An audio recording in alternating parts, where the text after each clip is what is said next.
Hallelujah મારા વહાલા ભાઈ બહેનો, આપણે પરમેશ્વરનું વચન સાંભળીએ.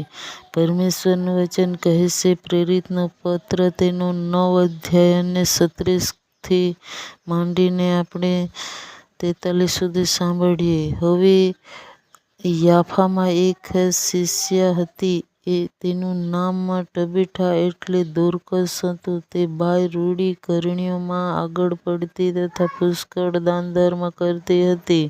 તે સમયે તે માંદી પડીને ગુજરી ગઈ અને તેઓએ તેને નવડાવીને મેડી પર સુવાડી. હવે લોંદ યાફા પાસે હતો, તેથી પિત્તર ત્યાં છે એવું સાંભળીને શિષ્યોએ 2 માણસને તેની પાસે મોકલીને એવી આજીજી કરી કે અમારી પાસે આવવાને તું ઢીલ ન કરીશ.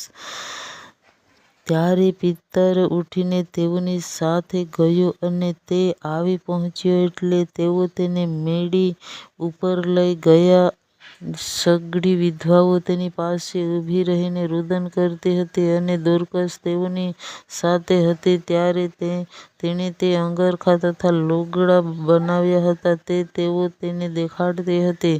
પણ પિત્તરે તે સર્વને બહાર કાઢીને ઘૂંટણે પડીને પ્રાર્થના કરી.